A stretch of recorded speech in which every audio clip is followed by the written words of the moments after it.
Today's show is pre-recorded. Y'all know what time it is. Y'all don't know, y'all better ask somebody. Hat on, suit on, looking like a dapper dog, giving them microphone, dressed like $1,000,000, diamond things in its cuffs. Y'all tell me who could it be but Steve Harvey? Everybody out there listening to me, put your hands together for Steve Harvey. Put your hands together.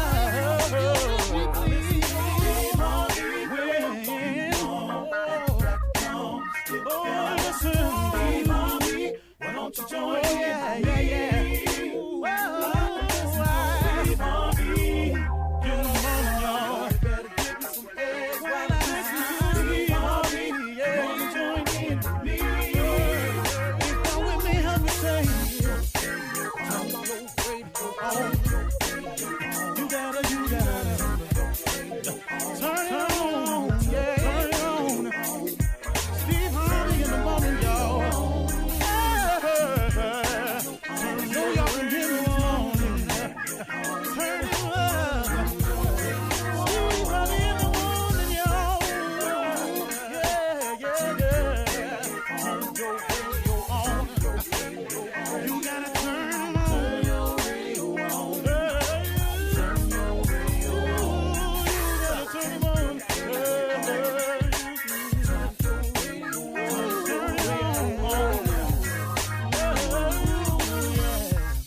Turn them up. Steve Harvey got to turn them out. Got to turn them up. Steve Harvey turn them on to the morning, y'all.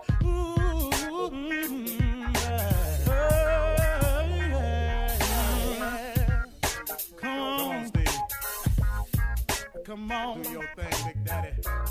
I sure will. Good morning, everybody. You're listening to The Voice. Come on, dig me now. One and only, Steve Harvey. Got a radio show. Oh, man. Steve Harvey got a radio show because God is simply amazing. Because God is off the chain. Because God is over the top. Because God is all that in a bag of chips. God is amazing, man. God will take you places that you never, ever thought you would go. Oh, you know what? Sometimes it amazes me when I'm watching people talk about themselves and their careers and where they're at in life and things, and I hear people say, I always dreamed of being here. I can understand when a person says that. I've always dreamed of something like this would happen to me. But I want you to think about that for a second. Did you really see it just like that, though? Did you really, really see it just like that? Did you really know that God was going to bring you through all he brought you through to get you to this place? Did you know that in spite of the losses along the way that would crumble the average person, that somehow he kept you through it all, and that's how you got here? Did you think of, since you're so busy talking about yourself now, have you forgotten all the times he was bringing you through when you didn't see no way that you was going to get through? Do you remember that? So when you sit there and you say, I dreamed of this, this is what I always saw happening, I don't really think so. I don't really think if you take inventory, a real close inventory of your life, and you look back on it all, stop looking at the moment right now. Remember where you come from. See, that's what gets me emotional sometimes. That's what makes me tear up, because when something is happening to me in the moment, it ain't the moment for me. It's the memory of how I got there. It's the recollection of all the things, all the nights, all the days in that car, all the times by myself when I felt like I wasn't going to make it, but somehow I'm standing somewhere and somebody passing out an award to me or somebody calling my name. That's that. Did you really think you was going to make it then? So since you're talking about this is what I always dreamed of, did you really think in those moments right there that you would even be standing here today? That's why I try to give people understand, and this is kind of for young people today, what I'm about to say, but then guess what? Sometimes I have to remind myself of it, so I guess it's still kind of for everybody. because I work with a lot of young people, and so many times, man, young people just don't understand what all it takes. And I know that if you're a full-grown adult, if you're 40, you really understanding where I'm coming from, because listen to me, young people, or anybody that don't understand this, that you got to do some things that you don't want to do in order to do what you want to do. You have to understand this principle of success, or else you are not going to become successful. I got what you want to do. I got your ultimate goal is this, that, and the other. I got all of that. But in the meantime, though, there are some necessary steps that you have to take in order to become successful, and you cannot skip these steps. You can't jump over these steps just because you want to be rich Friday. I got that. Everybody got that. But if you want this, whatever you're talking about, whether it's money or success or fame or climbing the corporate ladder or this is the position or all that's fine and dandy. Please hold on to your dreams. Dreams come true. But in the meantime, let me remind you of something, that you got to do some things you don't want to do in order to do what you want to do. Let's say you want to be rich and famous. Let's just say that's it for you. And there's a lot of other ways of being successful. Please don't think that's the only one. But I'm just saying, let's just say yours is rich and famous. And let's say some miraculous way, God made you rich and famous next Friday. Ta-da, there you are. You rich and you famous next Friday. Can I share something with you? This is not going to last for you. You know why? Because you have not done the things necessary. You have not done the things that you have to do in order to do the things you want. So now you're rich and famous. How you going to know how to budget money? How you going to know how to get up and keep clawing towards the top when you fall off your pedestal? See, it's so many things you got to know about something. And you think because it's what you want right now, it's supposed to happen just now. It's a process. When you ask God for something, please know, God knows the process. He knows the necessary steps to take you through. Don't lose your patience with God because your dreams ain't coming true right now. Man, I think the best way, y'all, is for me, I just use myself as an example. I really do understand why God has given me the life he's given me so far. I understand the being homeless part now. I get the not being successful when I wanted to part now. I get it. I got the delayed entry into the field of choice for myself. I got it now. I've been wanting to be on TV and a little comedian since I was 9 years old. But guess what? I didn't get there till I was 28. But see, I didn't get it then. I was mad at God. You know what I want, and I'm sitting up here. I got exactly what you want. But I got this process I want you to go through to get here, too. Because, see, I'm finna take you somewhere you don't know nothing about. One day you're going to have a radio show with your little stupid behind. You don't know this yet. I'm going to bless you with a radio show. You don't even know it. That's why I say every morning, Steve Harvey got a radio show. Because, see, I didn't see this one coming. But, see, God had a plan for me. It was in the blueprint of my life. So God said, what I'm going to do is I'm going to make your life a little rough for you. I'm going to toss you up a little bit. I'm going to let you make some of these stupid decisions you want to make, and I'm going to make you learn from them. I'm going to let you be homeless for a little while. I'm going to let you not get into your field of choice until you're 28. I'm going to have people talking about if we had only seen him when he was younger. I ain't going to let you get your first car in your name till you're 38. I'm going to make you go through some things because one day I'm going to put a microphone in front of your mouth and I want you to honor me. I want you to talk about me. I want you to tell people what I brought you through. I want you to give people inspirational moments where they can see that your life was jacked up for a minute and I turned your life around for you. That's God dealing with me. See, so now I finally understand why I went through the life I went through so I could have something to say. See, I ain't over here telling you about what I think will happen. I'm telling you what I know can happen, that God does make dreams come true. But sometimes it take a minute. Sometimes you're going to have to do some things you don't want to do in order to do what you want to do, all right? I'll let you. I'm going to be tripping today. You're listening to the Steve Harvey Morning Show.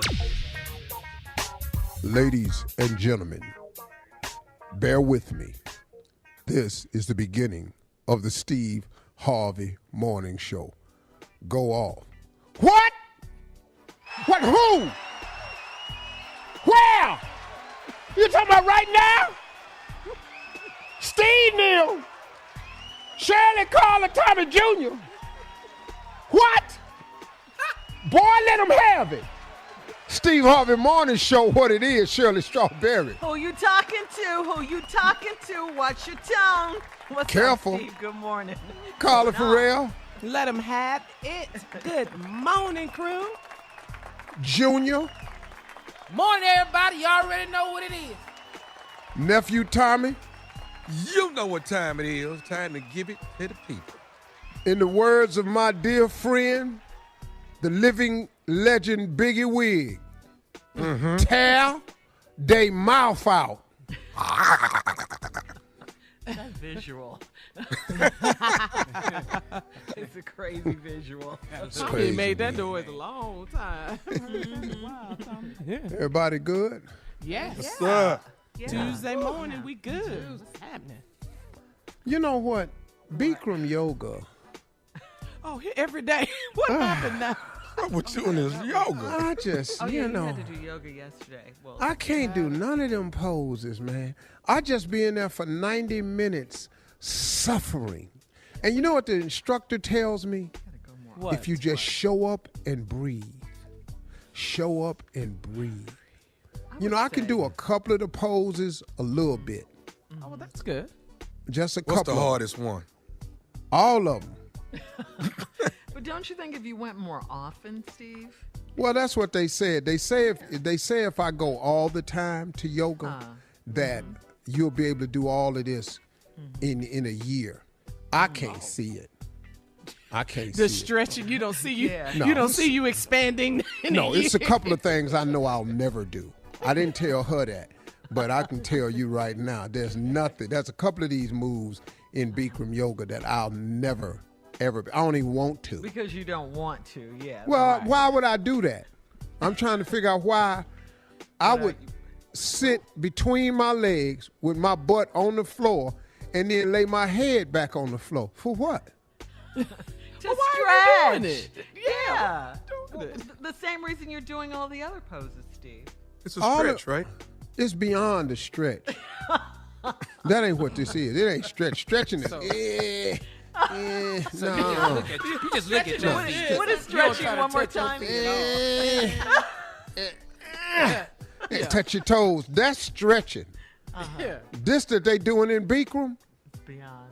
that ain't stretching. That's like you this is rupturing, tearing, removing, displacement. You a pretzel. Oh, Doug, you way past that. I don't even understand. I told the lady one time, I said, look, I can't do all this. I need my rectum for other things. God. All right, thank God time's up. Coming up in You're not 32 just going to minutes. keep tearing this thing every time I come in here. Because I need mine for other things. Coming up in 32 minutes after the hour, ask the CLO. Chief Love Officer right after this. You're listening to the Steve Harvey Morning Show.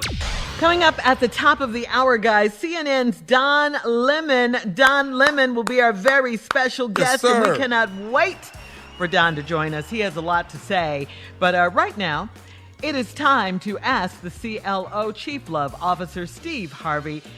Steve, this one is from Dana in the Bronx. Dana says, I'm 42 and I just let my mother move in with me and it's already a problem. She drinks a lot and has had men come by my house all hours of the night to drink with her.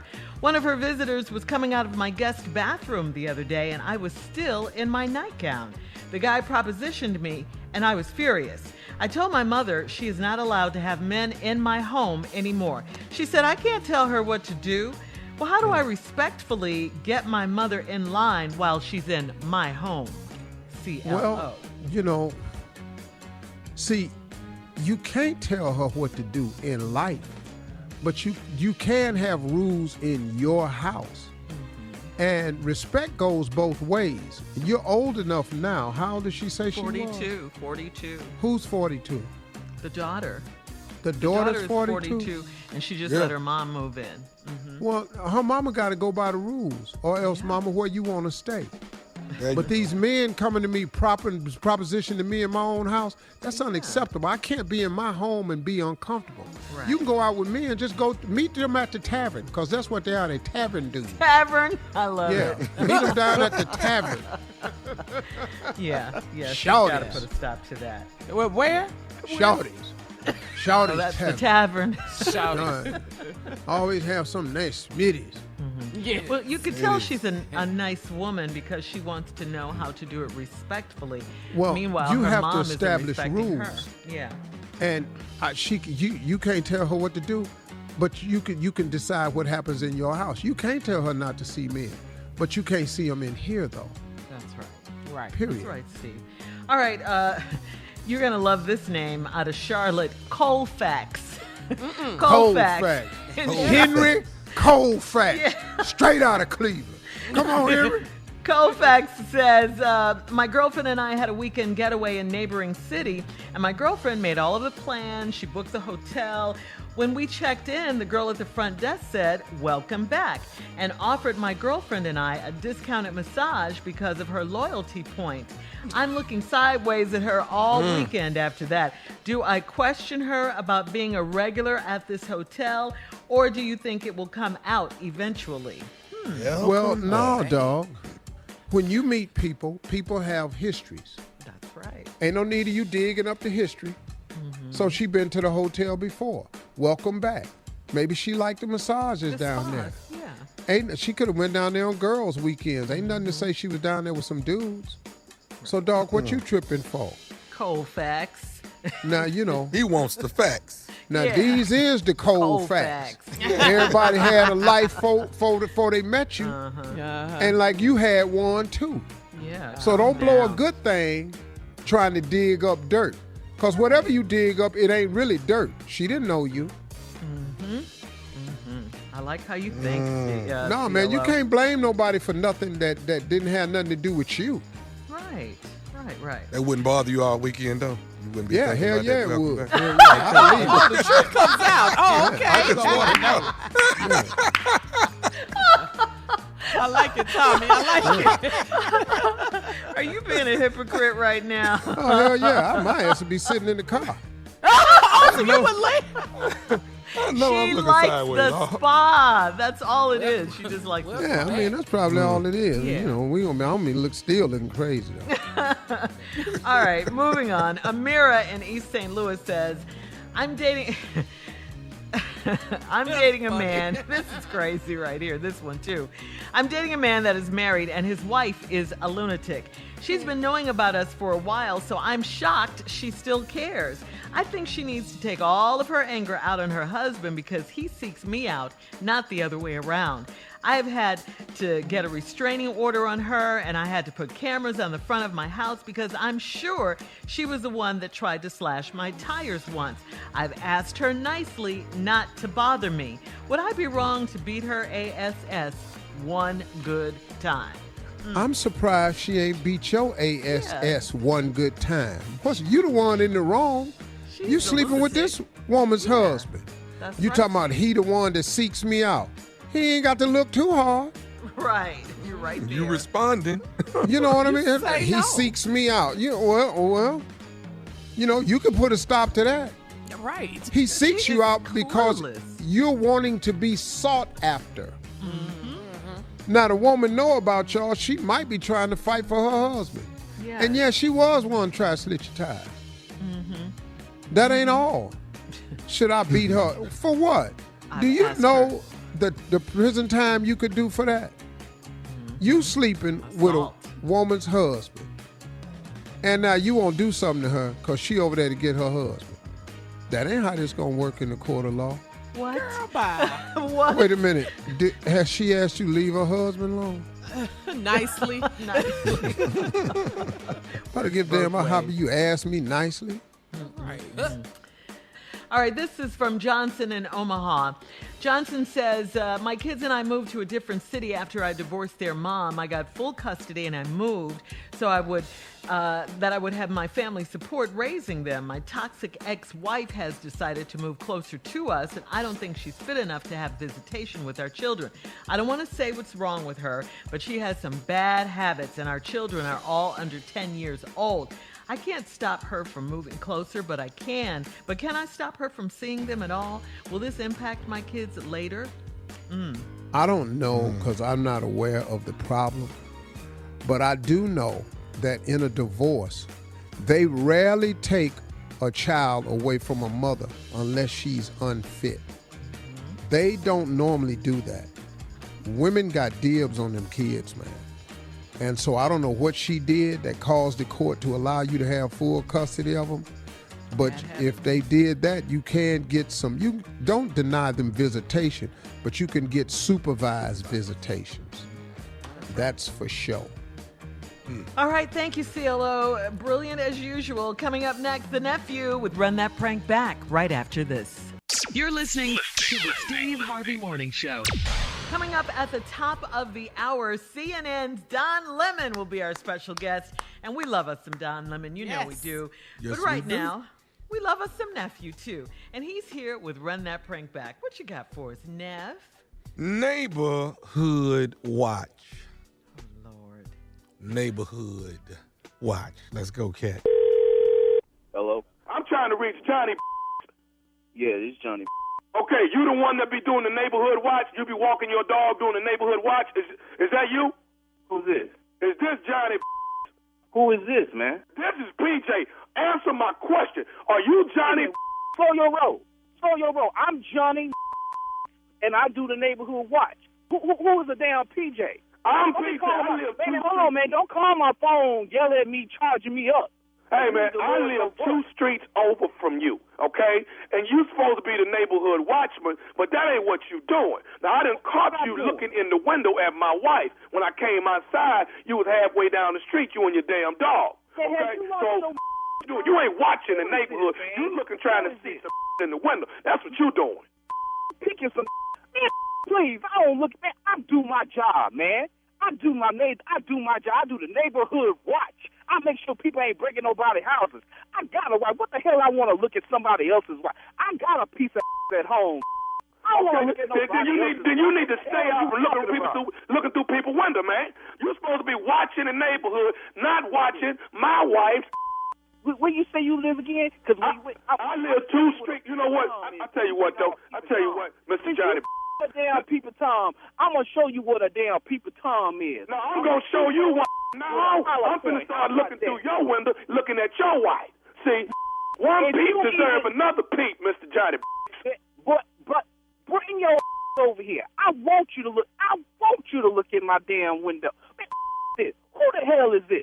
I ain't got time for this, man. I got a job. I got a mortgage. I got kids. I ain't got time for this, man. Go look at a job, man. Go find a job. I got a job. But when I'm at work, you got a job. Yeah, you got a job crying like a damn talking about somebody looking at your wife. Ain't nobody looking at your damn wife, man. I got a job, but when I'm at my job, I'm wondering if your is back at the house looking through the window at my wife. Please come to my damn house. Please. I'm coming later tonight to look through the window at fine.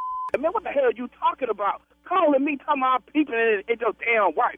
Ain't nobody. That's what your been doing, man. You got no wife. You probably ain't got no wife. You probably married to a damn midget or something. Man, what the you talking about, man? Talking about not peeping at your wife. I got a wife, and you is the one that been peeping through the window. You call yourself watching the neighborhood, but that ain't what you doing.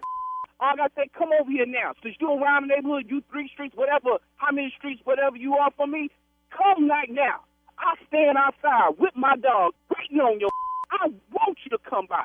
I'm coming later tonight when she get out that shower, the same way you was looking through my window.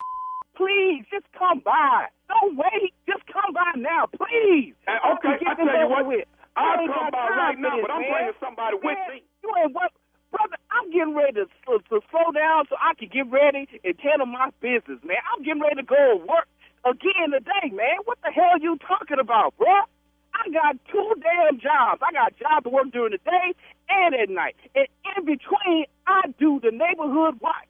I'm doing you a service. I'm helping your lazy out. While you sit up here watching people looking to see if they looking at your damn wife, why don't you get you a second job or something, man? Why don't you Google? Why don't you look at Monster.com or something? What the hell is wrong with you calling me, talking about I'm peeping at your damn wife? Man, don't you ever call me with no man, who the hell is this anyway? Do you want to know who it is? Yeah, who the hell is this? Because I got something for you. Who is this? I'm going to tell you who it is. This is Nephew Tommy from the Steve Harvey Morning Show. You just got pranked by your wife, Trisha.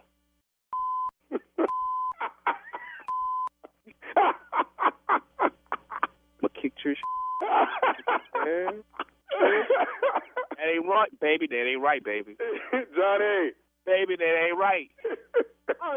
Man, you got me, man, because I said ain't nobody gonna get me on no prank, man. I don't fall for that, man. I ain't got time for that, man. Hey, man, your wife prank. Your wife told me you do the neighborhood watch. Oh, man, she said you do the neighborhood, you walk, you know, because what you got, a Rottweiler? She told me. That's why I use, man, because I want to be safe, man, just in case something happens. I just stick my Rockwell on there. Man, you got me bad, Tommy. Nephew, you got me bad, man. You good? I'm good, man. I'm going to get her, though. I'm going to get her. All right. Let me ask you this, though. What is the baddest, and I'm talking about the baddest radio show in the land? Man, the Steve Harvey Show, man. Damn, man. And there you have it. No, Neighborhood Watch. Somebody's got pranks. to do it. Somebody's got to do it. Don't know how you think of this stuff. You just sit down and go, I'm going to do that. I'm going to be real, real stupid. Yeah. Now let me figure out who I'm going to do it on. That's all I do. It ain't That's deep. all I do. Yeah. Screening process ain't hard, is it? See, like this, you have to, you know, you're supposed to capitalize on timing. Like right now, it's wrong. It's wrong. Mm-hmm. But right now is a perfect time for me to prank Kirk Franklin. I mean, it is a perfect time to do it. Too soon, too soon. I know, but I'm telling you, it's perfect. Well, I'm telling you. I'm a damn Get it sure all take out. that one. He may get it all out in one fell swoop. Kirk. Wow. Perfect time. And I love him to death, but this is perfect time. Kirk, yeah. Oh, man. Who don't? Who don't?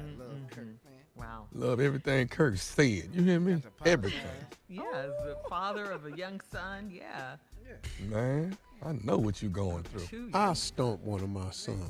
Okay, Steve, you don't have No. to say everything that comes Hell up no, in your no. head. You think that cussing was bad? You disrespect me, and I see you. I bet you can't whoop my ass. I bet you that. Okay. I can tell you Matter right of now, fact- my sons can't whoop because they don't even know how to fight. They ain't even been in one. They don't even know. I already You know know, they Kirk, can't fight. Kirk could stomp and then play stomp at the same time. You know what I'm saying? Go ahead and do it, partner. And the people say. I don't know, but the boy gonna have to lay down pretty flat though for Kurt to be able to stomp him. See, now there y'all go. Did you see somebody on TikTok do the revolution? Do you want a revolution? Woo. I said, oh my goodness. Bruh. Dog, you know what my father done said to me? Yeah, Boy. man. Dog, what Kirk said, I was sitting there, I'm trying to figure out what's wrong. Yeah. Why is everybody Dog. upset? Man, my father, woo. And then what he did after that, dog, my father hit me in the throat so hard one time. I'm talking about in the throat. Yeah, throat. Need that R, but yeah. I know No, what you mean. no. When you get hit in it, you don't need that R or throat. All right, we got to get out of here, guys. But coming up at the top of the hour, as promised, CNN's Don Lemon right after this. You're listening to the Steve Harvey Morning Show. Hey, everybody, as promised, joining us this morning is our friend. He's an esteemed Emmy award-winning journalist. He's the host of CNN's Tonight, that bears his name. Comes on weeknights at 10 p.m. Eastern. He recently launched a new podcast. It's called Silence is Not an Option on CNN Audio. In addition to all of that, my friend has a new book, and the title of it is This is the Fire. That's what right. I say to my friends about racism. Boy, oh boy. He's joining us today to talk about the book and a host of other subjects. Ladies and gentlemen, the one and only Mr. Don Lemon. Yes, sir. Don, making us proud every Welcome single back. night, Don Lemon. Don, how you doing, man? I'm doing well. And look, you know I'm working from home. As soon as you introduce me, the dogs start barking. How does that happen? They heard it. They know who I am.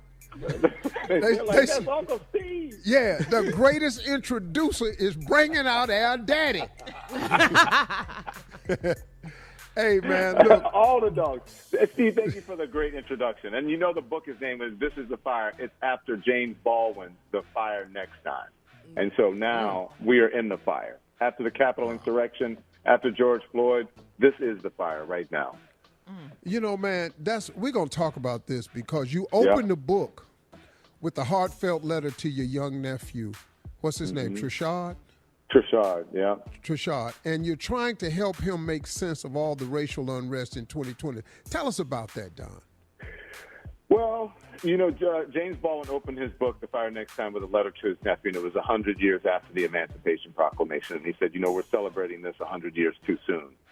And so I started writing the book. Well, let me back up just for a second. You know, during the Trump administration, if you're in the news and the president talks about you or tweets about you, everybody wanted you to write the book if you're reporting on the Trump administration, right? Between 16 and 20. Everybody and their mama was asking me to write a book. And I said, no, I don't want to write a political book. I don't want to be connected to this administration. And then, Steve, George Floyd happened. And I was at home in quarantine. I couldn't go to my family. I couldn't talk to them. Yeah, and I started by saying to my nephew that I was worried. I said, Trishad, I saw a man die today, and he called out to his mama. He cried for his mama. How old is your nephew? He's 14. He was 13 then. And I was worried about the world that he was about to inherit. That those young people are going to inherit this world that we have set up and created for them. And this was my way of showing love to him. And I said, if James Baldwin could write a letter to his nephew and start off a book, that's how I want to start off my book. It's actually my great nephew, and I helped to raise his mom and his aunts, which are my nieces, and they're grown women now. They're doing great in the world, but he needed to know that I love him and that there were people like me, even though we may not have done it perfectly, Steve. I think you'll admit that we tried, and I was trying to tell him he has my support and whatever he needed to carry on this world in a better way. And that's why I did it. You know, that's an interesting take, Don, because I think that so many people don't understand that as African Americans, the burden that we're saddled with in terms of helping to raise our younger generation, our children, our nephews, our young people. I don't think they understand what all comes with that because, like you said, you were home during COVID when George Floyd died. You donate a chapter to this. What were your thoughts, man, when you watched this on film? Because you had to cover it. Oh my goodness! I mean, over and over and over. What were your thoughts when you watched the video? What was Don Lemon thinking? Steve, it was the weirdest out of body experience that I can't. It was like me reporting, but watching me watch somebody else reporting. And let me tell you why I say that. First of all, it enraged me. It was as a person of color, it just honestly pissed me off. You guys can beat me or do whatever you want. But honestly, I was so angry at the administration. First of all, they were gassing people with, remember they did that in front of the White House. And then they were pretending that it was somehow the people who were oppressed, that it was George Floyd's fault or the protesters' fault about what was happening in the country. They were turning the tables. And then there was one night where I happened not to go into the city, into the CNN, because I like to go, especially when we have big stories like this, I like to go in where the company has a setup where the line's not going to go down, the camera's not going to go down, the audio's not going to go out. Right. And so, but this one night, all hell broke loose, and my boss said, get on the air. And I got on. I was at home, Steve, reporting on fires on the West Coast, in Chicago, in New York, in L.A., in Washington, D.C. And I'm crying out. I'm like, I felt like I was the only person left on Earth. And I'm trying to explain to whoever's left, whoever's watching, look at what's happening. And basically I was saying, help, help. And I said some dumb things that I regret that I said, because I was crying out for people that I know who I know had influence to help. Right. Because I felt like I was a man on an island all by myself, and I was saying, look at what's happening to America. Y'all, please, please, please do something. So I felt like I was the only one doing it, and because I was the only one on the air at the time. You know, that's interesting, man, because I often wondered how you felt, because I understood where you were coming from when you were calling people out, because, man, you just wanted those of us who had a voice to raise up and use it, because what you had been watching happening was like it was almost the rebirth of the civil rights movement, what happened with Black Lives Steve. Matter. Oh, it's crazy. Hey, Don, hang on right there. We're going to come back. We got more with Don Lemon right after this. We got a lot to talk about with Don right after this. You're listening to the Steve Harvey Morning Show. All right, everybody, we're back. We're back with Don Lemon from CNN. He's got a new book out called This Is the Fire, and it's a compelling book, and it's all about relationships, race relations in this country, and some of his takes on it. And when we left, we were talking about the George Floyd incident, and you've dedicated a chapter in this book. What did you want this chapter to speak to your audience who reads the book? I wanted it to speak to just how dire the situation is when it comes to when people speak about Black Lives Mattering. We know what Black Lives Matter means, and we know what the people who try to denigrate and downgrade Black Lives Matter, we know what they mean, and we know that they don't care about our lives. And quite frankly, the entire book, look, see, this book is so honest. I don't know if I'm going to get in trouble about it, but I'm honest with what we all need to do, and especially white people need to do if we want to fix this problem. You got to do the work. You can't say when something like George Floyd happens, that was one of the reasons I wrote the book, because I had so many people calling me saying, what do? I felt like I let my black friends down. I didn't know that this happened, right? And I'm sure you had some of that too with people you know who are of a different ethnicity. And so that's why I wrote the book. But then when you tell them what they need to do, they say, well, that's hard. I don't know. What's practical? That means what? They don't want to do the work. So you have to do the work. And guess what? You got to know a black person.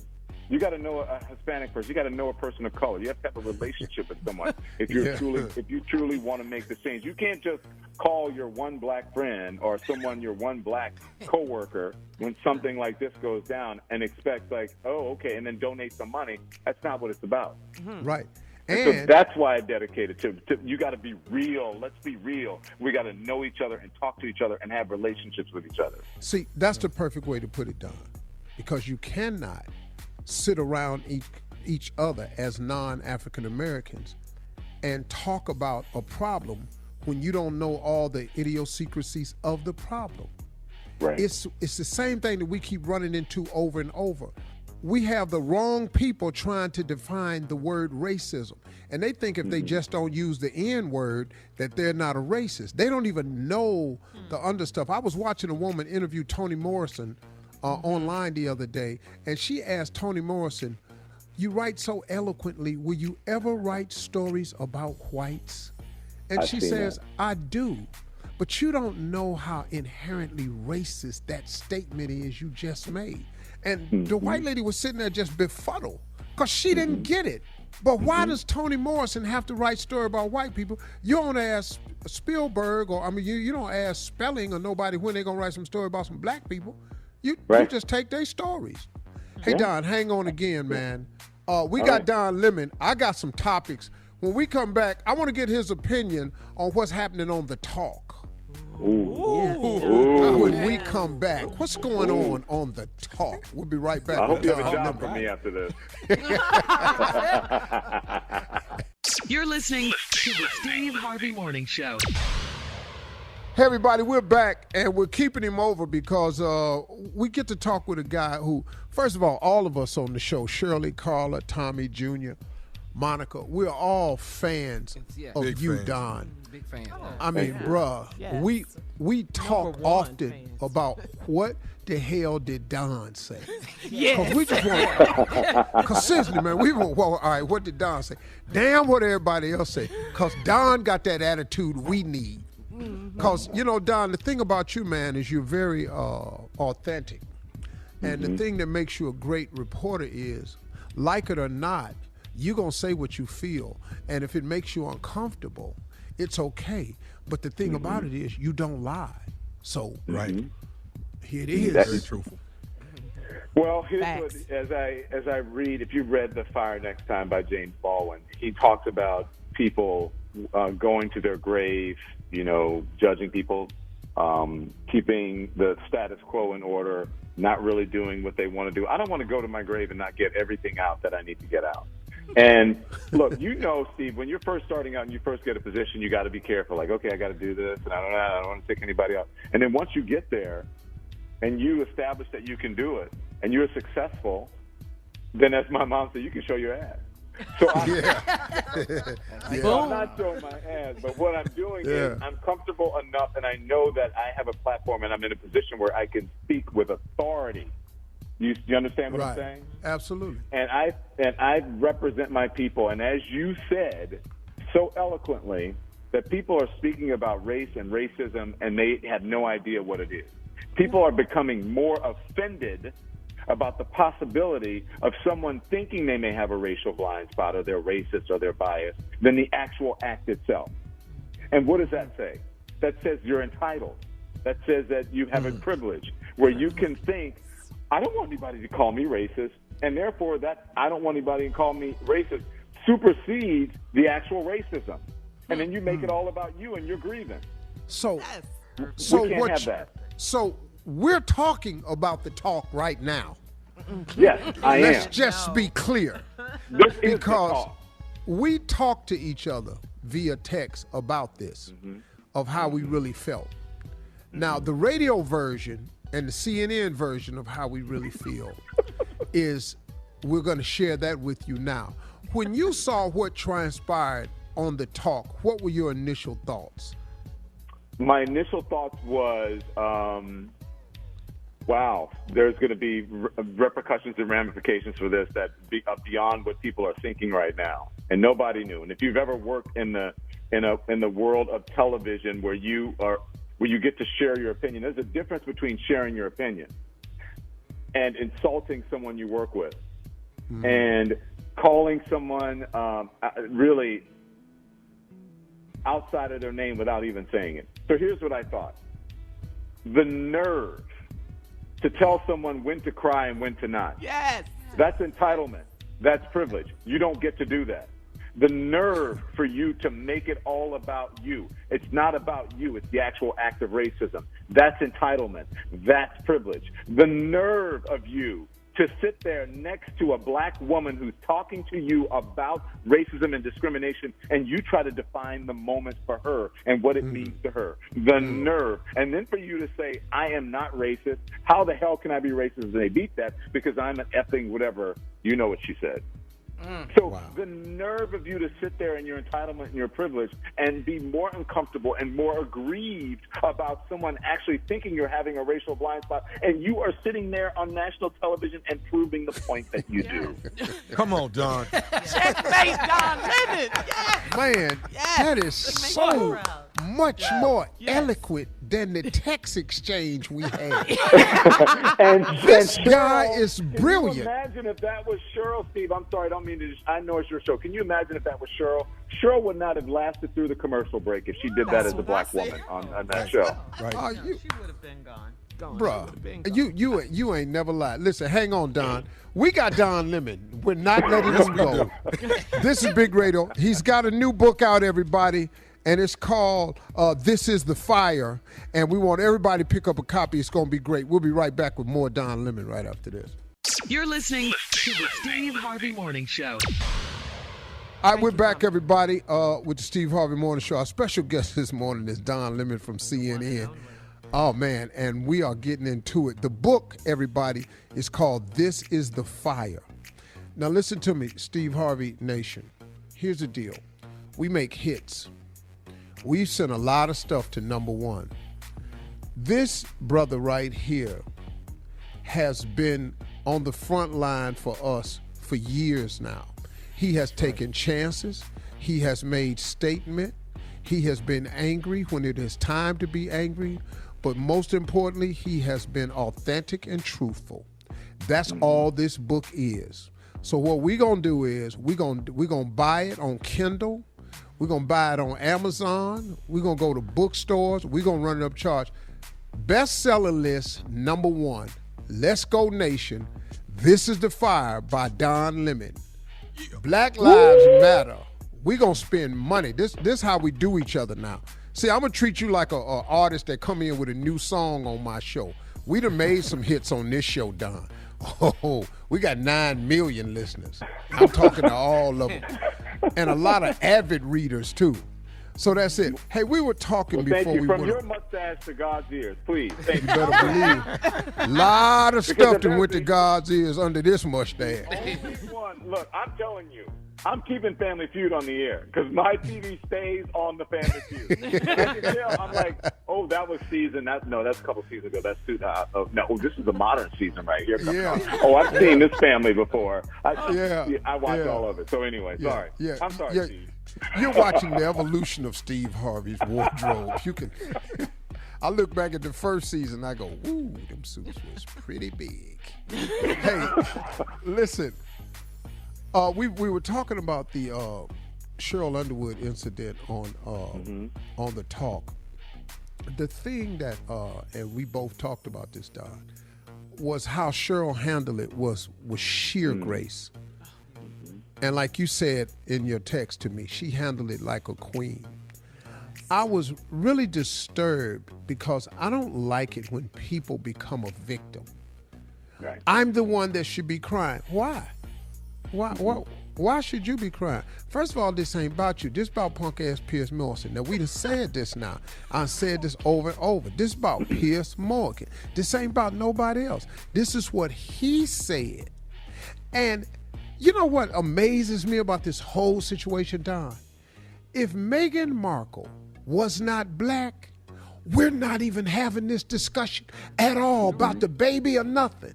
The only reason we're having this discussion is because this woman is black. That's it. Yeah. Now, how the hell that ain't racist? It's the only factor involved here. Well, and it's also because you're doubting somebody else's story, Steve. That's what it's about. You're doubting someone else's story. Now, I hate to make this comparison, but it's a real, true comparison that I think it's fair. Anytime if someone says that someone felt uncomfortable in the workplace because I was a woman, that this meant, what are people's reactions? It's always, oh my gosh, we should listen to this. Let's understand how these individuals feel, blah, blah, blah, blah, blah. But for some reason, when it's racism, there's always a different reaction and a doubt.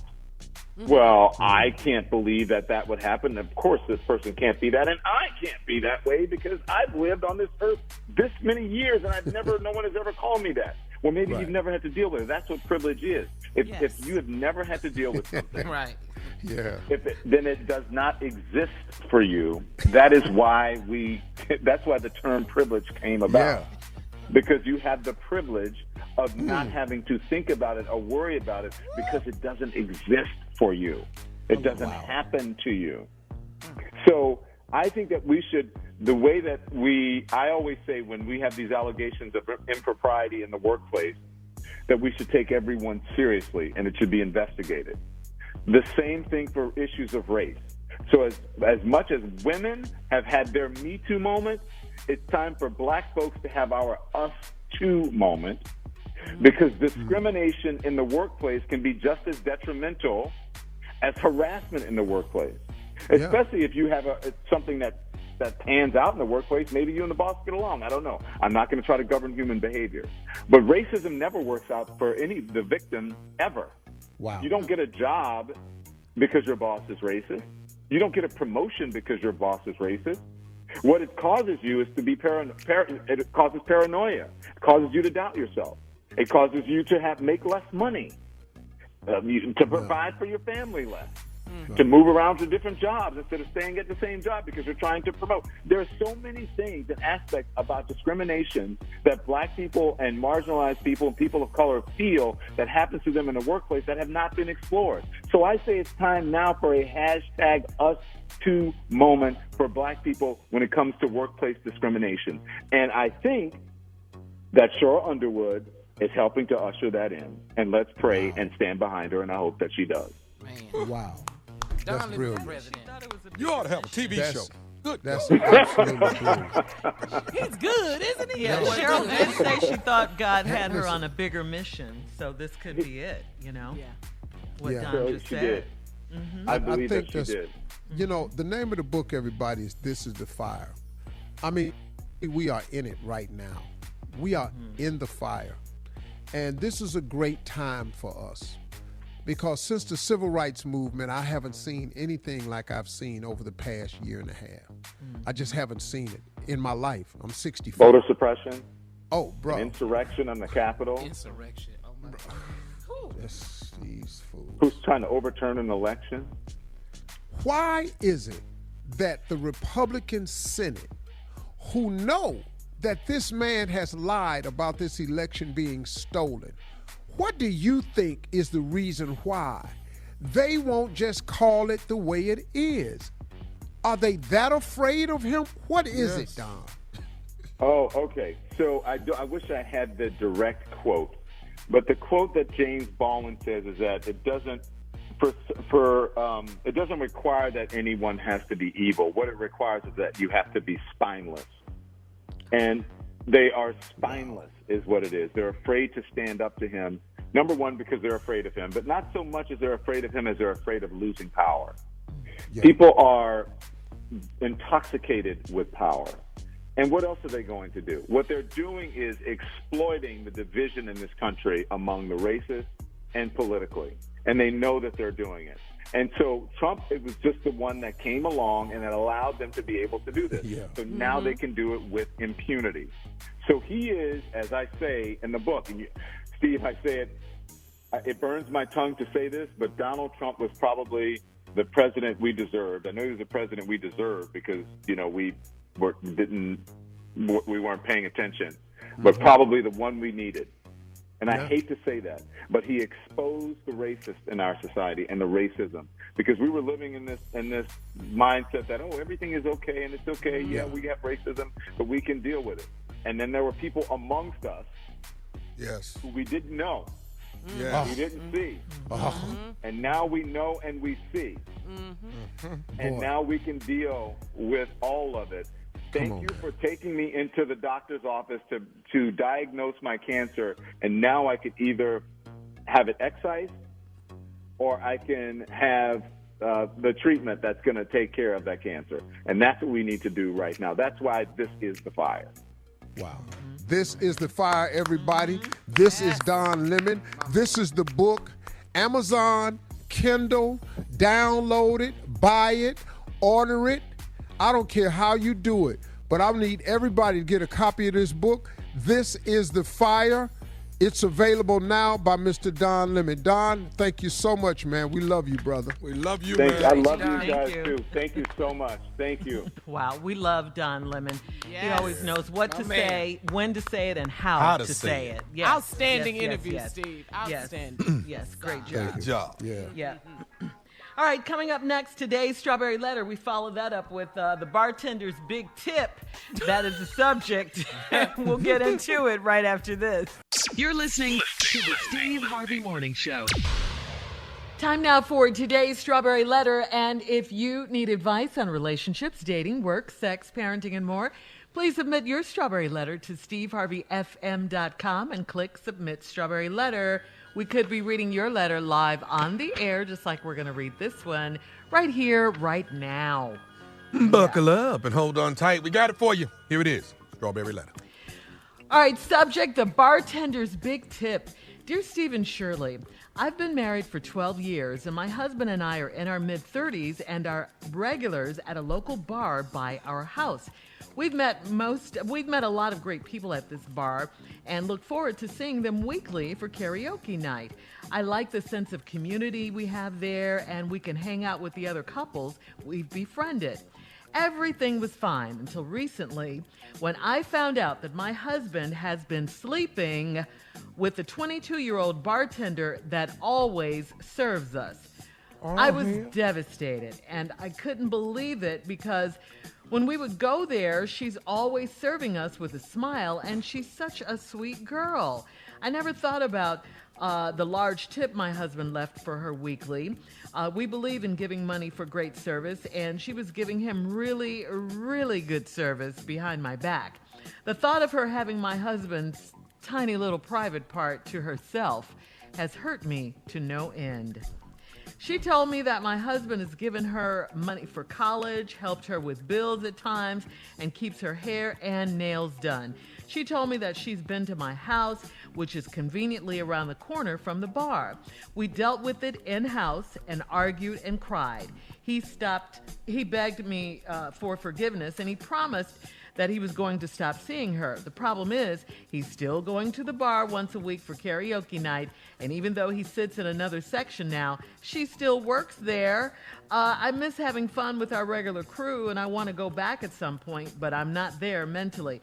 I'm still monitoring his phone and his whereabouts, and he said it's getting old, and I need to trust him. How do I ever trust him again? I don't know on this one. First of all, I gotta say, I'm really sorry this happened to you. It is nothing worse than someone laughing and cheesing all up in your face and everything while they're sleeping with your husband behind your back. And because of that, that's why the trust is darn near impossible to get back, if at all. I mean, I don't think I could because of who it is and how it was done. And the fact that he's had her all in your house, probably in your bed and all of that. Come on now. And excuse me, did your husband have the nerve to tell you to stop going through his phone and checking his whereabouts? Did he have the nerve to say that was getting old and that you need to trust him? Really, dude? I don't know how you can. I just don't know how you can. He's right back at the scene of the crime, and the girl still works there. This is compounding the situation, the trouble that he's in. He's back there already. How can you trust that? I mean, that's how it happened in the first place. So who cares that he's in a different section? What does that even matter? Why is that even in this letter? I wouldn't trust him as far as I could throw him, period. He's done nothing to try and win back your trust. Okay, so you guys cried and argued and all of that. Come on. He doesn't even have sense enough just to stop going back to the bar. You know, he could have started there. This is crazy. I don't know if you'll ever trust him again. I know you want to and you want to go back there, but how can you ever trust him with all of this going on? Steve? You know, fellas, I know y'all think, man, that I side up with women a lot of times, but I just come from the true standpoint of it. I just don't like it when men do stuff that's stupid. And then the rest of us have to bear the brunt because of your mistake. A lot of us get distrusted because you stupid. You know, a lot of us can't get past, we deal with women with baggage because you gave them the baggage. And now here we go again. This couple been married for 12 years. Y'all in your mid-30s, regulars at a local bar by our house. We met a lot of great people. You go there, you sing karaoke, you meet people, hang out with other couples. Everything was fine until recently you found out that your husband had been sleeping with a 22-year-old bartender that always serves y'all. This lady said I was devastated. I couldn't believe it. Because when we would go there, she's always serving us with a smile. And she's such a sweet girl. Well, very sweet. Sweet as hell. Your husband thinks so. Oh, sweet tea. So you never thought about the large tip your husband left for her weekly. we believe in giving money for great service, and she was giving him really, really good service behind your back. The thought of her having my husband's tiny little private part to herself has hurt me to no end. And you decided to get him back by telling everybody he got a very tiny little private part. Get him, girl, get him. So, well, you just hurt him back. I guess he had that coming, though. She told me, now this one I don't know how the hell we done had.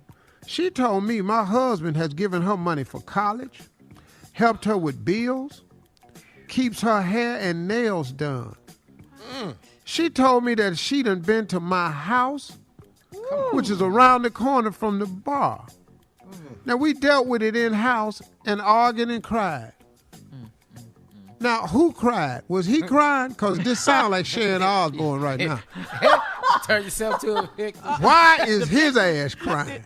This is terrible. Dog, I'm confused. How did she tell you all this? When we come back, I'm going to tell you what I think. All right, Steve, thank you. We'll have part 2 of your response coming up at 23 minutes after the hour. Subject, the bartender's big tip. We'll get back into it right after this. You're listening to the Steve Harvey Morning Show. All right, Steve, come on. Let's recap today's Strawberry Letter. Subject, the bartender's big tip. Yep. Couple, been married 12 years. They're in their mid-30s. Been going to a local bar for karaoke and everything. Got friends down there having a good time. Till she found out that her husband was sleeping with the 22-year-old bartender. Never suspected anything because the girl is really, really sweet. And she's super sweet to your husband because he leaves a big tip. Now, we want to make sure that we got this right. We did say big tip because we couldn't have mistaken it for anything because you said the thought of her having my husband's tiny little private part to herself has hurt me to no end, which gets us back to all he had was big tips. See, when you got little, small, tiny private parts, you got to tip big. You got to have big tips. Because you ain't got nothing else. You got to pay for college because you ain't doing nothing else. You got to get your hair done and nails done and all this because ain't nothing else happening. You got to have a big tip. Because your wife got it in the letter that you got the little bitty private part. Oh, man. Damn. Now, everybody down at the bar listening to this letter know it's you. All right, now here's the part that threw me a little bit. She told me, this woman who wrote the letter, said that the girl told her that my husband is giving her money for college, helped her with bills at times, keeps her hair and nails done, told me she been to my house, which is conveniently around the corner from her. How did that conversation come about? Woo. Yeah, she been say, Steve. She went out there and approached the girl, and the girl said, yeah, he do this, he do that, he do that. You know, see, dude, got them young girls. She all on Instagram, posting. Yep. Her nails all in the story. In the story. Yeah, every time she go down there, get a bag or something, she posted. Woo. Now, we dealt with it in-house, argued and cried. He begged me for forgiveness, and he promised he was going to stop seeing her. The problem is he's still going to the bar once a week for karaoke night, and even though he sits in another section now, she still works there. I miss having fun with our regular crew, and I want to go back at some point, but I'm not there mentally. So let me ask you a question. He told you he's sitting in another section? That's crazy. Because you ain't been back down there because you can't bring yourself to go back. But see, I would go down there. I'd go down there. I'd have myself a good time because you know what I'd do? What? Well, I don't want to say that because she might. Don't say it. Don't say it. You all right to say it. Come on, Steve. What song is Come on, say it. Just say it. I ain't finna go down there and miss karaoke. That's what I'm saying. I'm going to go tell her boss that she done slept with my husband. And if you don't get rid of her, me and my friends going to take karaoke night somewhere else. Okay. Okay. Now, you ain't got to worry about your husband going down there seeing her because she going to be gone. See, lady, you letting everybody live like they used to live except you. Mm-hmm. She's still working. She's still getting tips. He's still going down there. He's still singing karaoke. Everybody goes back to life as usual but you. I don't know how you didn't go to the boss that owned the club and say, this going to stop right here. Either she go or we go. But, Steve. What? Why is the husband still going down there? Why? And I agree with you on that. That's stupid. Dog, yeah. The last thing I'm going to do is go back there. I ain't that good. Yeah, to be able to stay away from her. Dog, ain't no man that strong. Y'all can stop all this now. I know. This is terrible. She'll never be able to trust him again. Yeah. He looking over the top of his straw every time she go back. What are you doing, Steve? This how he He's so stupid. Yes, you know he's sitting where he can see her. Come on, they can make eye and contact. she can see him. Every time she come by, this what he do. He in section 4 though. He not at the bar no more. He in the back. He got his little beer, little bottle of beer, keep putting his tongue down in it. This is really bad. And you're right. I don't see how he still what? Yeah. How you still going down there, partner? This ain't how this work. And so she letting stupid. him. But how you letting him go down there? Go down there again and see what happened. Everybody goes back to life as usual except her. Because she's not mentally ready, she said. Oh, I'll be down. I'm singing karaoke this Friday because guess who ain't finna be there? Right. Kashida ain't finna be here. I can tell you this right now. What's her name? Kashida, because I done told her, we singing karaoke Friday. If I come in there and your ass is in there, I'm going to bust you dead in your damn head. Now come to work Friday. Dog, I'm not going to be the only one uncomfortable in my life. Right. She's too nice. I promise you I won't see her no more. Go down to that bar again. But she's down there. How are you not going to see her? Well, he can go down there, but when he come home, his whole bed going to be on fire as soon as he shut his eyes. All right, listen, we got to get out of here. Post your comments on today's Strawberry Letter at Steve Harvey FM on Instagram and Facebook. Check out the Strawberry Letter podcast on demand. Now, coming up at 46 minutes after the hour, we're going to talk to Junior about, this story about the Norman High School girls basketball team. All right, we'll be back at 46 minutes after the hour, right after this. You're listening to the Steve Harvey Morning Show. All right, guys, it is time for Junior and Sports Talk. Junior, what you got for us today, please? Shirley. Okay, we have to deal with this story. I'm really proud of these girls, though, but several players from the Norman High School girls basketball team have broken their silence about the racist game announcer, Mark Rowan, who called them the F-bomb and the N-word for their decision to take a knee during the national anthem. Take a listen to the young woman speaking out. I took a knee to stand against social injustice and racism. And when I first heard the news that our team was called the N-word, I was just in disbelief. And the broadcaster should be held accountable so something like this doesn't happen in the future. I'm so proud of all of us for standing up for something so big. It's bigger than all of us. It's bigger than a basketball game to us. And that's why we decided to kneel, because racism is so much bigger than everything. And we wanted to have a part in making a change. So proud of them. These are high school girls. It's a high school team. Well, you know something, I do support them young sisters. Here's what Americans don't understand. Whose forefathers stole this country. This national anthem is not more important to us than the fight against racism. Yeah. And to draw attention to it, we've chosen to kneel during the playing of the national anthem to draw attention to it. Peacefully. Mm-hmm. That's all it is. That was all it was. Yeah. We don't boo when it's playing. We don't try to sing over it. You can do that, but in protest that this flag does not represent all of us, sometimes they choose to kneel. Yeah. And can we get your attention on that? But oh no, you don't want to address that. Now this fool done called him an N-word, and now he done blamed that on his diabetes.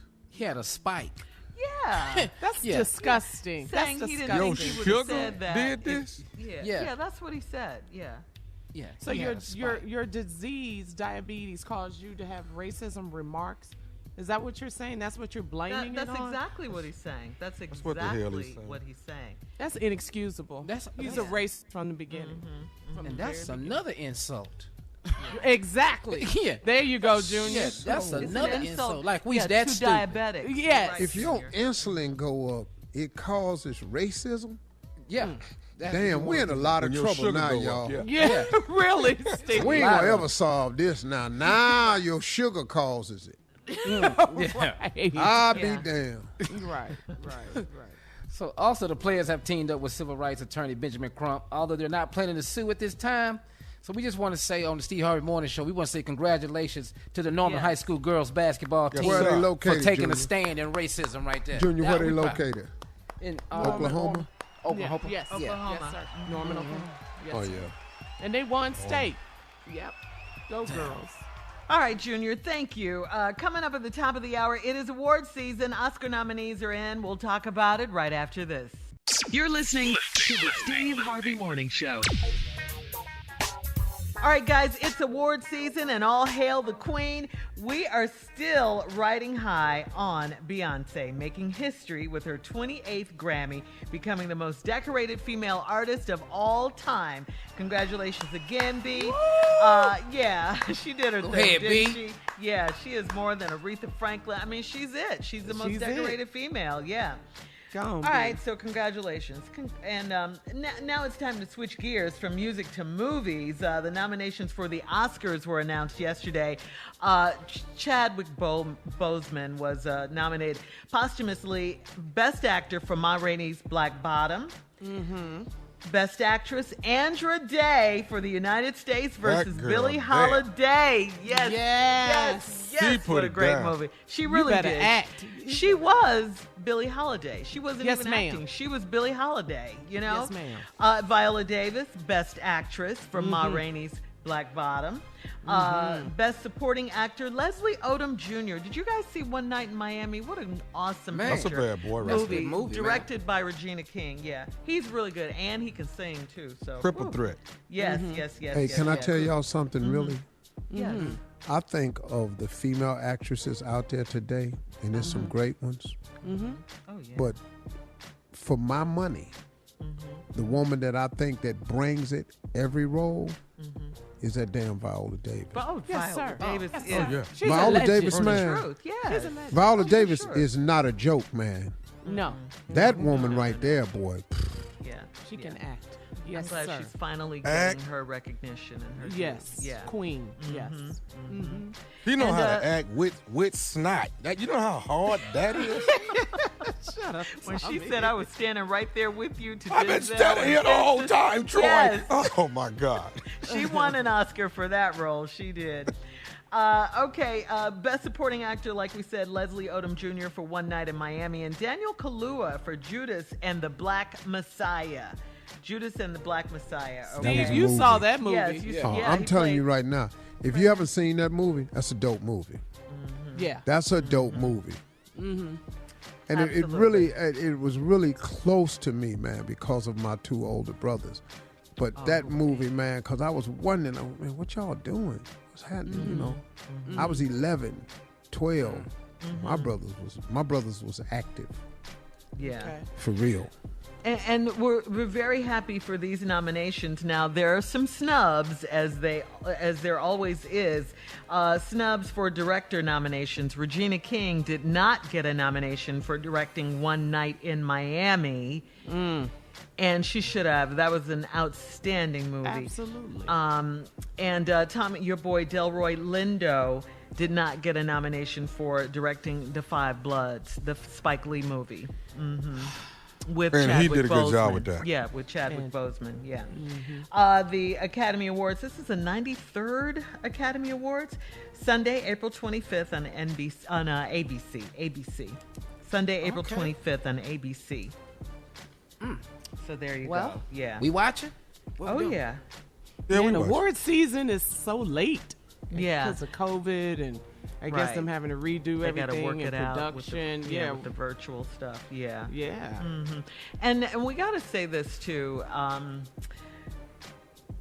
the host of the Grammys. Outstanding. Trevor Noah was so good. He was really good. Yeah. He was fire. Yeah, he was really fire. good. Y'all liked him a lot on that, man. Yeah. Yeah, really good. He was good, man. Really good. It was funny in Coming to America Part 2. He did that. CNN, Zamunda, National News. Yes, if you haven't seen Coming to America, you got to check that one out, too. Check it out. Trevor Noah is very smart, very talented. Yes, he's a clever young man. He is witty. Mm-hmm. Oh, yeah. Mm-hmm. Love him, man. Okay, His so... stand-up is funny. What'd you say, Junior? I didn't hear his you. stand-up specials are hilarious. Yeah. Yeah, he's Just smart. thinking. He seems to have his finger on the pulse of what's going on in the world. Yeah. All right, we'll have more of today's trending stories on the Steve Harvey Morning Show, and we'll be back at 20 minutes after the hour, right after this. You're listening to the Steve Harvey Morning Show. And tell me something good news on the 1-year anniversary of Breonna Taylor's murder. Megan Thee Stallion announced that she and Fashion Nova would be donating, get this guys, $100,000 to the foundation created by Taylor's mom, Tamika Palmer. That is good news. Breonna's name continues to be a catalyst for change and a powerful reminder that justice has still not been served, Megan Thee Stallion posted on the Gram. The core mission of the foundation is to support economic, social, and racial justice through police reform and government accountability. The foundation also seeks to help young people to realize their full potential, empowering them to participate in political process and achieve better health with mentorship programs for high school girls, after-school initiatives, and educational support. So to that, we say thank you to the brand new 3-time Grammy winner, Megan Thee Stallion, for that good news. Wow. Thank you, Megan. Giving back. I love it. She looked beautiful at the Grammys, too. Man, them young people was dressing on the Grammys, man. I was digging it. Yeah. There was some cats in there that was giving it to them. Nice. Yeah, I think that orange dress Megan Thee Stallion had on was my favorite. Yes, Lord. Yes, Lord. Oh, you liked it too, Junior? Yes, Lord. I was praying as she was walking up there to get that Grammy. Yes, Lord. Yes, Lord. All right, guys, we'll have more of the Steve Harvey Morning Show at 33 minutes after the hour, right after this. You're listening to the Steve Harvey Morning Show. It is time to ask the CLO Chief Love Officer, Steve Harvey. Steve, this one is from Dana in the Bronx. Dana says, I'm 42 and I just let my mother move in with me and it's already a problem. She drinks a lot and has had men come by my house all hours of the night to drink with her. One of her visitors was coming out of my guest bathroom the other day and I was still in my nightgown. The guy propositioned me and I was furious. I told my mother she is not allowed to have men in my home anymore. She said, I can't tell her what to do. Well, how do I respectfully get my mother in line while she's in my home? CLO. Well, you can't tell her what to do in life, but you can have rules in your house. And respect goes both ways. You're old enough now. How old does she say she was? 42. Who's 42? The daughter. The daughter's is 42? And she just let her mom move in.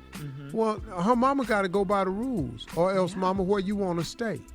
But these men coming to me, proposition to me in my own house, that's unacceptable. I can't be in my home and be uncomfortable. Right. You can go out with me and just go meet them at the tavern, because that's what they are, they tavern dudes. Tavern? I love it. Meet them down at the tavern. Yeah. Shawties. Got to put a stop to that. Where? Shawties. Shawty's that's tavern. the tavern. Always have some nice smitties. Yeah. Well, you could tell she's a nice woman because she wants to know how to do it respectfully. Well, meanwhile, you her have mom to isn't establish respecting her. rules. Yeah. You can't tell her what to do, but you can decide what happens in your house. You can't tell her not to see men, but you can't see them in here, though. That's right. You're going to love this name out of Charlotte, Colfax. Colfax. Henry Colfax. Straight out of Cleveland. Come on, Henry.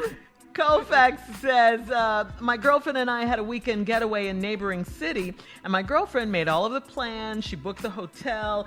When we checked in, the girl at the front desk said, "Welcome back," and offered my girlfriend and I a discounted massage because of her loyalty points. I'm looking sideways at her all weekend after that. Do I question her about being a regular at this hotel, or do you think it will come out eventually? Yeah, well, no, dog. When you meet people, people have histories. That's right. Ain't no need of you digging up the history. So she been to the hotel before. Welcome back. Maybe she liked the massages down there. Yeah. She could have went down there on girls' weekends. Ain't nothing to say she was down there with some dudes. So, dog, what you tripping for? Colfax. Now, these is the cold facts. Everybody had a life before they met you. And like you had one too. Yeah. So don't blow a good thing trying to dig up dirt. Because whatever you dig up, it ain't really dirt. She didn't know you. Coming up, it is our last break of the day. And of course, we'll have some closing remarks from the one and only Steve Harvey at 49 minutes after the hour, right after this. You're listening to the Steve Harvey Morning Show. All right, guys, here we are. Last break of the day. It's been a great day. And before we get out of here, we've got to say thank you. Thank you so much to Don Lemon. Man. He always knows how to shed light on what's going on, in the world at this moment. Truth. At this moment. And like his book says, this is the fire. He said it best. We are in the fire right now. Yeah. Right. Yeah. Absolutely. Yeah. I'm really pulling for Cheryl Underwood. I hope this is. Oh, yeah. Oh, brothers, listen back. to me. Oh, We wait, got her listen to back. me. You don't even have to worry. This is not about Cheryl Underwood. Okay. Everybody, from the top of CBS to the bottom, knows she handled it with none but grace and a queenly, stately manner. This Professional. is to find out the backlash they're getting from Sharon Osbourne and how they going to handle that. Yeah. So that's what the whole hiatus is for, too? Tommy, the next day they came on the air and did not mention it. Right. Very and the public is going, oh, really? Yeah. She's not going to apologize to Cheryl? I watched it, Steve. That very next episode, I said, "That's it. That's Right. it." Where's But see, she going to go to Cheryl's dressing room on her own and apologize. See, that ain't how this works. No, that ain't how You you did it. humiliate me publicly, but you want to apologize to me behind doors. No. Take your ass on TV like you did when you was dogging me and make the apology. Don't write a news story about me, then the correction be in the classifieds. Yeah. See, little bitty retraction. See, No. Hey, that leads me to my closing remarks today because I wanted to share something spiritual with you all. Something that really, really helped me out. I was listening to Joel Osteen. It's really old. But, since I can't go to church, I go online and listen to sermons and messages and stuff like that. That's just to keep my spiritual side just fed. I'm not saying I do it every day because I don't. But it just so happened the other day I was watching a film from Joel Osteen. And what I do is when I go to YouTube, I kind of look for the subjects that I think might apply to me. Because I always ask God to show me what he wants me to learn today. And I don't know if this was the subject, but it was something to the effect of controlling your atmosphere. And I said, okay, that's something I might need. And I'll be doggone if it wasn't true and I sure needed it. And I wanted to give it to you today. There's a lot going on in this world today that you cannot control. You can't control the news. You can't control what people say, what people do, how people act. You can control what you allow to come into your atmosphere because you have absolute control over your atmosphere. You have control over your thoughts and your emotions. You can choose to be angry or you can stop being angry. You can be mad or you can decide to not be mad. You can decide to look at it positively or negatively. You can decide to listen to gossip and hearsay, or you can decide to block it out. You have a say-so in what you allow into your atmosphere.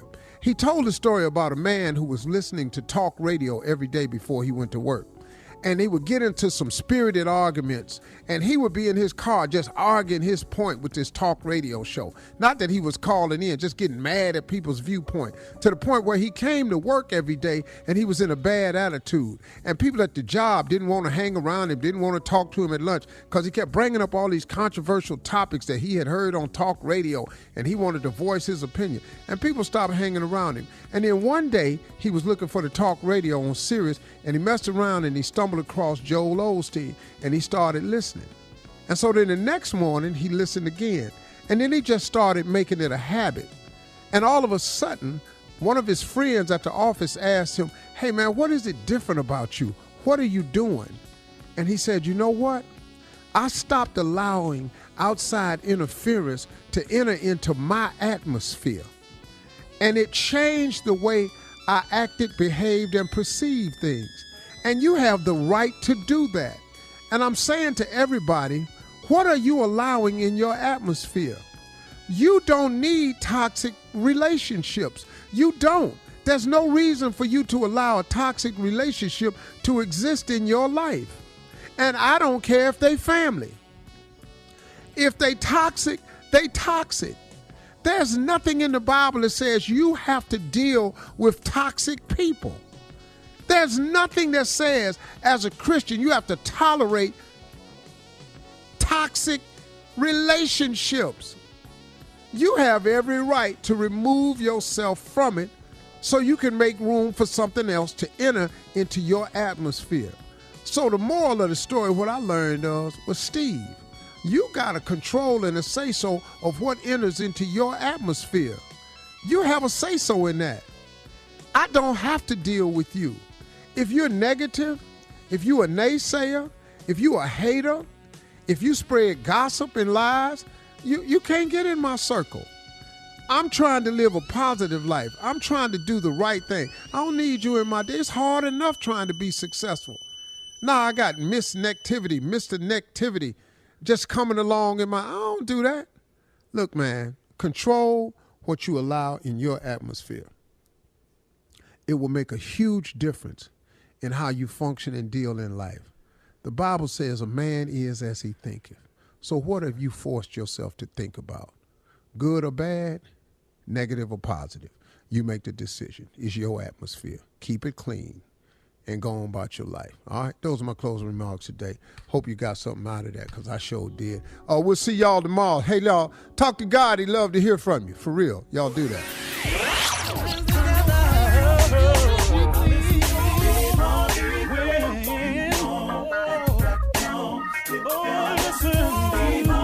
For all Steve Harvey contests, no purchase necessary, void where prohibited. Participants must be legal U.S. residents at least 18 years old unless otherwise stated. For complete contest rules, visit SteveHarveyFM.com. You're listening to the Steve Harvey Morning Show.